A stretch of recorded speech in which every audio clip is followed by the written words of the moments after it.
Sampai tuh grup band anak-anak muda tuh, apa tuh namanya tuh dulu, slang, saudara. Wah, saking dia bela si pembohong, dia bikin lagu, dia hajar FPI, dia hajar santri. Apa dia bilang? Apa tuh ada kelompok takbir Allahu Akbar perilakunya barbar. Ada lagunya, saudara. Dia bikin lagu dan dia nyanyikan takbir Allahu Akbar perilaku barbar, takbir Allahu Akbar perilaku barbar. Bismillahirrahmanirrahim. Assalamualaikum warahmatullahi ta'ala wabarakatuh. Alhamdulillahi rabbil alamin. Wa sallallahu ala sayyidina Muhammadin wa ala alihi wa sahbihi wasallam. Amma ba'du.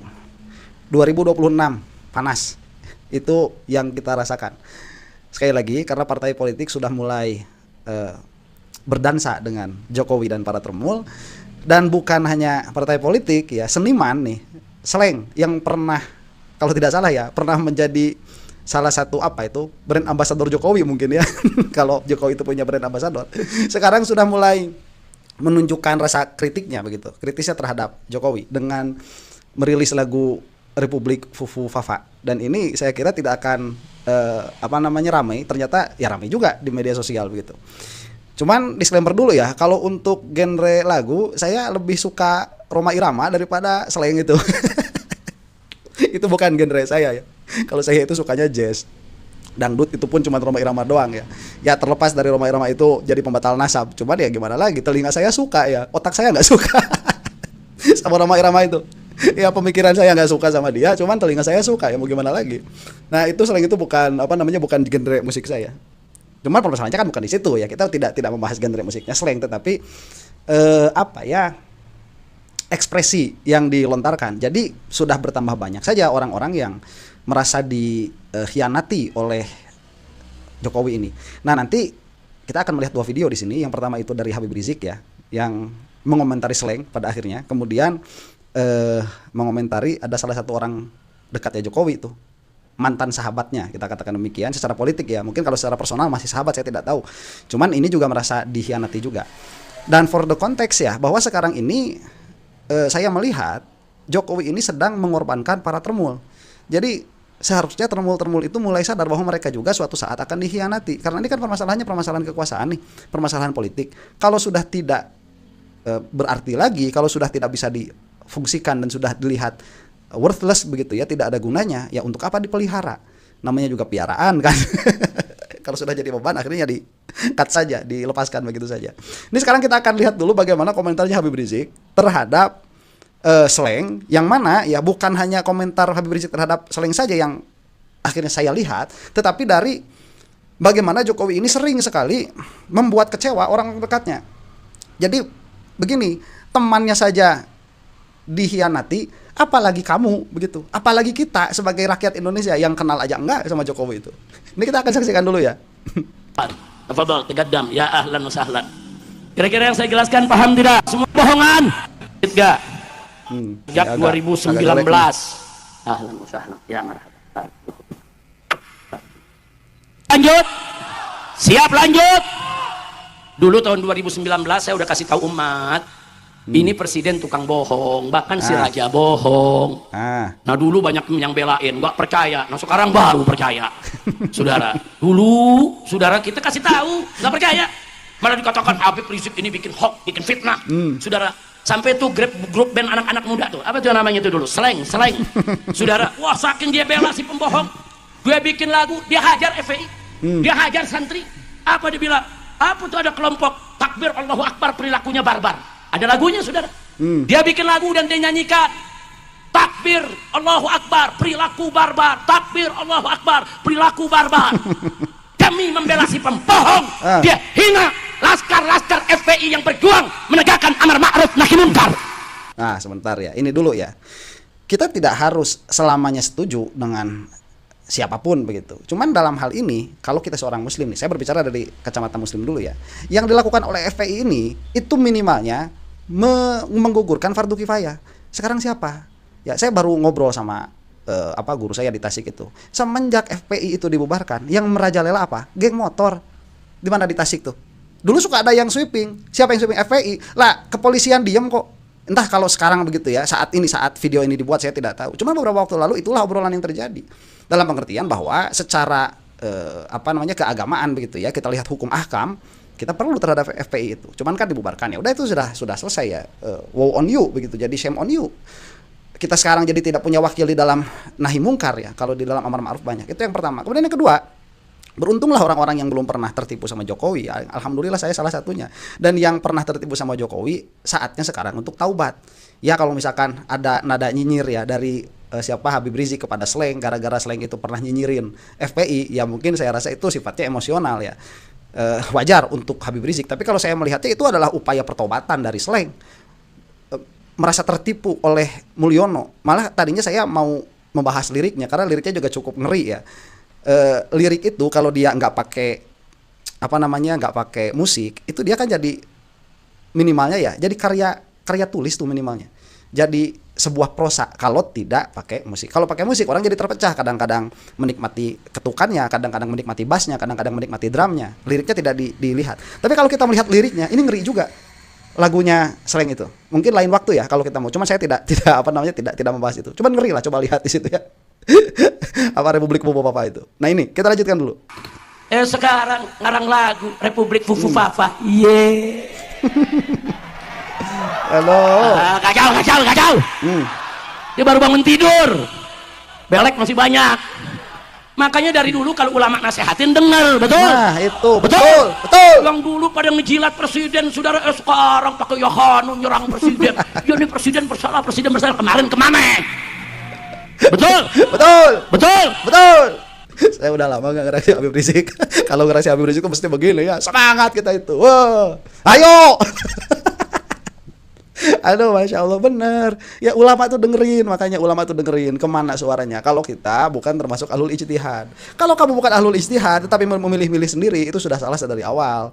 Begitu, ya. Ya begitulah, makanya alhamdulillah yang belum pernah tertipu sama Jokowi, imma dia itu memang teliti di dalam melihat masalah atau dia itu ikut ulama. Bagi yang pernah tertipu, ya berarti bagus, sekarang sudah sadar begitu. Fatrohnya masih ada begitu. Alhamdulillah. Ya, kita terusin lagi. Saya udah nggak percaya sama orang-orang seperti ini, saya nggak percaya ya, kawan. Yang kemarin ikut hina ulama, ikut hina santri, saudara, ikut puji pembohong. Tahu-tahu sekarang nyerang si pembohong. Udah nggak percaya, saudara. Makanya perlunya kita umat Islam berjuang dengan istiqomah. Betul. Siap istiqomah. Siap revolusi. Takbir. Allahu Akbar. Bentar, kalau siap istiqomah, saya bengong dulu ya. Susah istiqomah itu, sulit istiqomah itu. Cuman mudah-mudahan kita sekarang sedang berjuang di antaranya ya. Nah ini dulu nih 2019 berarti 6 tahun lalu, betul. Saya udah kirim ke Indonesia, waktu itu saya ada di Mekah. Perhatikan baik-baik. Rakyat dibohongi, janji diingkari, ulama dizalimi, amanat dikhianati. Rakyat dibohongi, janji diingkari, ulama dizalimi, amanat dikhianati. Soal kecil bohong, soal besar bohong, semua janji bohong, dia si raja bohong. Soal kecil bohong, bohongnya rame-rame. Dia si raja bohong. Soal kecil, soal besar, semua janji, dia si raja bohong. Soal kecil bohong, besar bohong, semua janji bohong, dia si raja bohong. Astagfirullah, punya presiden si tukang bohong. Astagfirullah, punya presiden si raja bohong. Astagfirullah, punya presiden si tukang bohong. Astagfirullah, punya presiden si raja bohong. Sekali lagi semua rame. Sebentar ya. Jadi kalau punya presiden raja bohong, itu memang sepertinya yang harus istighfar itu ya kitanya ya. Karena salah satunya itu apabila seseorang ini tidak mujalasah dengan ulama, tidak dekat dengan ulama, salah satu musibah yang diberikan oleh Allah Subhanahu wa taala kepada kumpulan orang itu adalah sallatahullah, dikuasakan kepada dia atau kepada kaum itu apa? Sultan yang zalim, pemimpin yang zalim. Nah itu ya yang sudah kita saksikan. Ini kayaknya masih nyanyi lagi ya. Kita terusin aja dulu nyanyinya nih. Mas Oh udah selesai. Nah ini sekarang siapa? Gunawan kalau tidak salah ini namanya ya.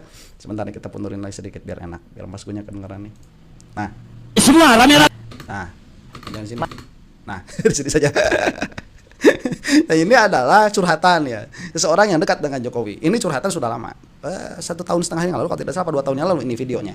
Cuman ini ya menjadi pengingat bagi kita. Jangankan kita rakyat, jangankan kamu yang Jokowi nggak kenal, orang yang Jokowi kenal saja dikhianati. Dan pengkhianatan ini bukan pengkhianatan masalah pembagian proyek atau misalkan masalah pembagian kekuasaan, bukan. Ini pengkhianatan merupakan pengkhianatan prinsip ya. Kalau kita ini bertemu, bergaul, berkumpul dengan orang yang satu prinsip dan kita ini berjuang dengan prinsip yang sama, kemudian kamu itu keluar dari prinsip itu adalah pengkhianatan. Karena dari awal kamu itu bisa mendapatkan apa yang kamu dapatkan karena berjalan dengan orang-orang yang satu prinsip. Itu harus diingat ya. Kalau bagi saya sih demikian.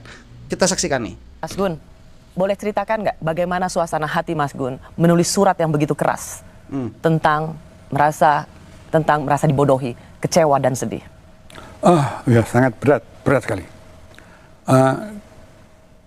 Bukan karena saya memuja Jokowi, karena mengharapkan sebenarnya Indonesia punya pemimpin yang bisa diandalkan kata-katanya.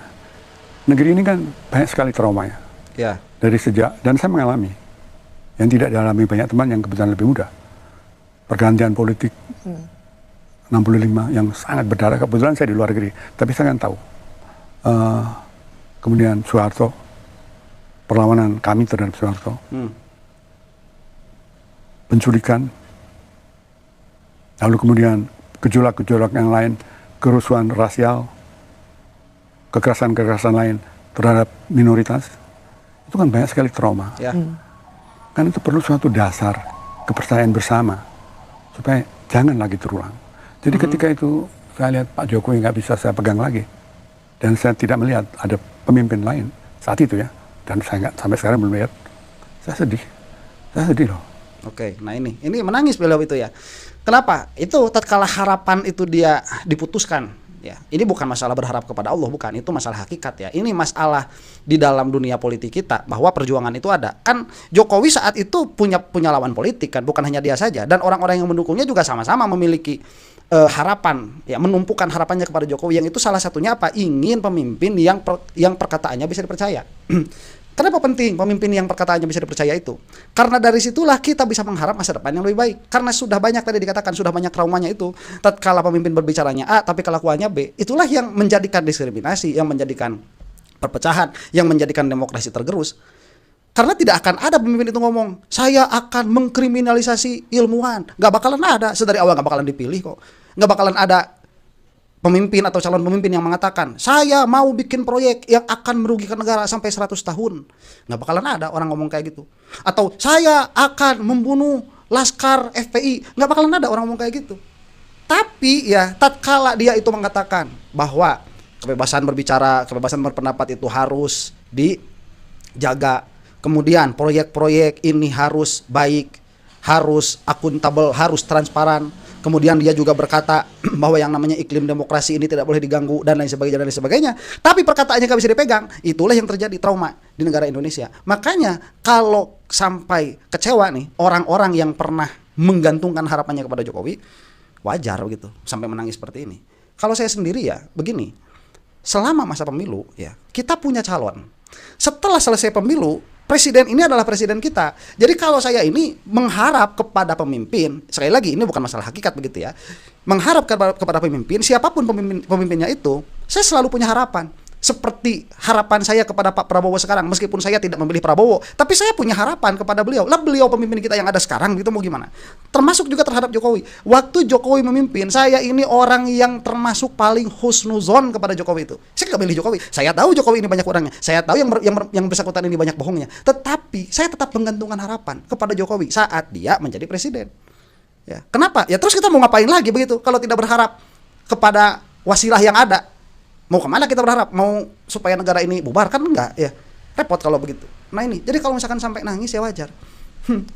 Dalam pengertian bahwa sedikit banyak ya, sebagai rakyat, bukan sebagai pemilih Jokowi, sebagai rakyat, saya juga merasa dikhianati. Merasa ditikung. Ya, katanya mau nyalip dari kanan, malah jadi dari kiri. Sennya ke kanan malah belok kiri atau sebaliknya. Kita lanjutkan dulu nih. Nangis beliau ini. Dari kecil disuruh berharap. Tanah air itu kan nasib ya, tapi juga amanah. Nasib kita kan nggak bisa kita merasa kita tidak ditakdirkan menjadi orang Manchuria, Indonesia, bukan permintaan kita, bukan milih, tapi juga amanah karena begitu ada di tengah kita harus membuat ini selamat. Ya.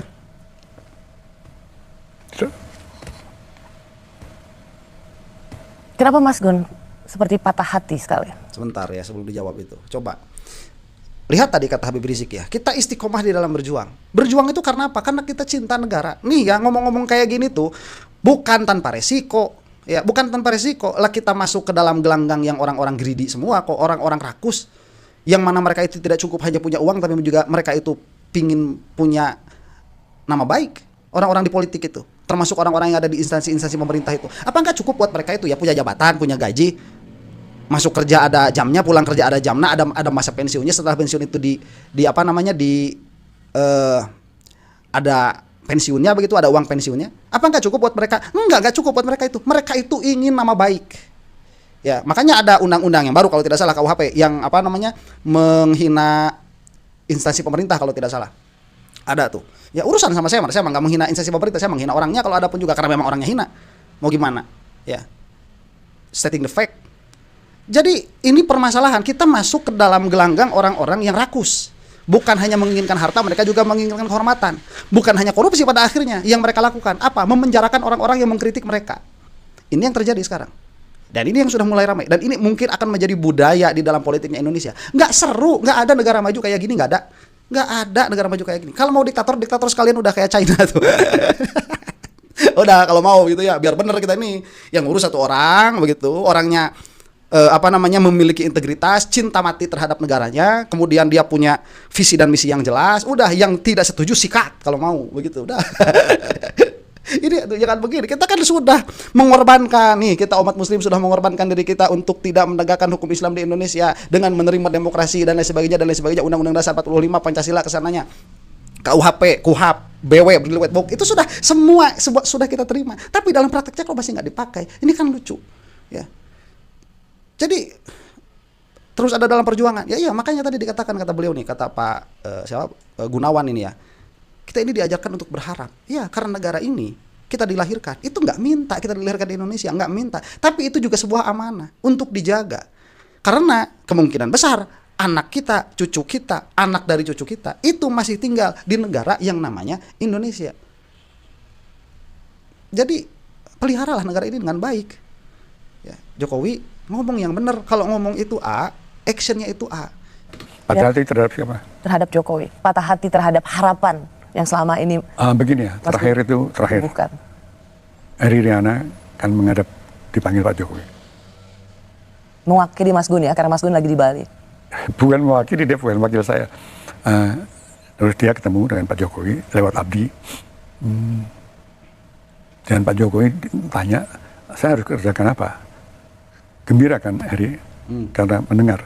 Kata Eri, kan begini aja Pak, kalau nanti MK sudah memutuskan atau akan memutuskan bahwa Gibran lolos, Bapak beritahu Gibran, jangan maju, kamu kembali aja ke Solo dan kembali jadi wali kota dan tetap kembali pada PDIP. Pak Jokowi bilang, kata Eri ya catat ya Mas, praktik waktu ada. Nah, jadi lega sekali Eri. Eri kan juga orang yang percaya pada Jokowi. Nah, meskipun soal KPK dia lebih kecewa daripada saya. Tapi setelah itu tidak ada pernyataan ini. Oke. Karena itu dusta ya. Nah. Lalu siapa yang bisa kita percaya? Oke, sebentar ya, sampai sini dulu nih. Jokowi ini kan sering sekali mengatakan anak-anaknya itu tidak akan masuk ke gelanggang politik.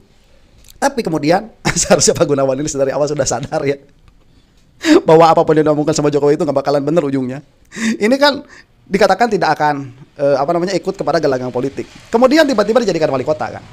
Nah, Jokowi kan masih mengatakan, oh ini kan adalah hak hak berwarga negara lah begitu ya. Sebagai warga negara Gibran bisa menjadi wali kota. Setelah menjadi wali kota itu kan ada permainan di MK tuh untuk meloloskan orang yang macam Gibran supaya bisa jadi wakil presiden. Orang yang macam Gibran, saya katakan demikian karena memang putusan MK kan tidak secara spesifik mengatakan Gibran, tidak, tapi macam Gibran tuh di bawah 40 tahun pernah menjadi kepala daerah. Itu kan masalahnya yang punya kapasitas saat itu dan yang didorong oleh partai politik saat itu ya cuman si Gibran itu. Permasalahannya kan di situ.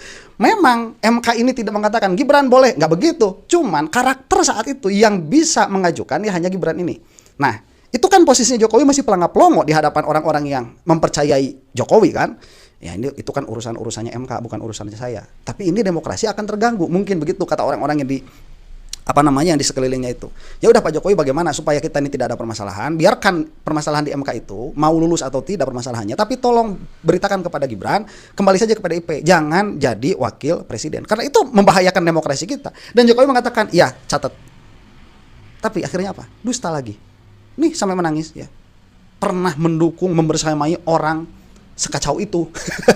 Kalau tidak kita katakan sekejam itu Jokowi itu ya. Terus kenapa kita terus-terusan ngobrolin perkara seperti ini? Ya tadi kata Habib Rizik tuh, kita istiqomah di dalam berjuang karena apa ya, orang-orangnya Jokowi pun tidak pernah lelah untuk memberikan narasi-narasi memuja Jokowi. Mereka pun nggak pernah lelah, tiap hari ada saja. Tahu kita kalau YouTube sekarang itu ya, kita nggak bikin video satu hari itu langsung tenggelam sama video yang lain. Makanya butuh istiqomah, butuh konsistensi di dalam perjuangan-perjuangan seperti ini, butuh konsistensi. Dan inilah yang mungkin kita lakukan, mungkin mudah-mudahan salah satu upaya ya.